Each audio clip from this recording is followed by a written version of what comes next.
शिवचरित्रावर अनेकांनी संशोधन केलंय. आता पुन्हा एकदा नवा निष्कर्ष पुढे आलाय. 8 हा क्रमांक शिवरायांसाठी शुभ होता असं तुळजापूरच्या सतीश कदम यांनी पुराव्यानिशी मांडलंय. हे आहेत इतिहास संशोधक सतीश कदम.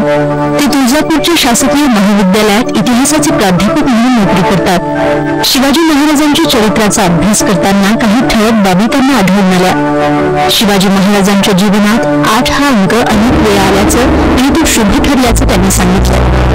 त्यांचं अष्टप्रधान मंडळ असेल, त्यांना मुलं 8 होती, त्यांच्या बायकांची संख्या 8 आहे. त्याचबरोबर अनेकविध ज्या घटना आहेत तर त्या 8 आकड्याशी आपल्याला मिळून आलेल्या दिसून येतात. तर राजमुद्रेमध्ये सुद्धा आपण जर बघितलं तर अक्षरं 32 असली तर ते 8-8च्या पटीत आलेली आहेत. शिवाजी महाराजांनी आग्र्याहून सुटका करून घेतली, त्याच्यामध्ये 8 आपल्याला आलेलं आहे. असंख्य अशा प्रकारच्या घटना आहेत, त्याच्यामध्ये 8-8ची संख्या आलेली आहे. मराठवाडा इतिहास परिषदेच्या संशोधन पत्रिकेतही या विषयाला स्थान मिळाले.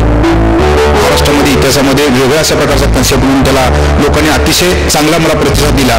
टाळ्याच्या गजरात माझं स्वागत केलं आणि अक्षरशः झेरॉक्स घेण्यासाठी लोकांची तुंबत गर्दी माझ्याभोवती झालेली होती. त्यामुळं आणि तो जो पेपर आहे तो पेपर माझ्या जर्नलमध्ये पब्लिश झालेला आहे. त्यामुळं एक अधिकृतपणे असा मी आज दावा करतोय की शिवाजी महाराजांचा लकी नंबर 8 होता.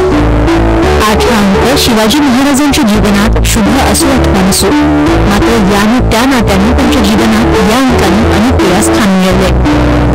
Sayaji Shelke, ETV news, Osmanabad.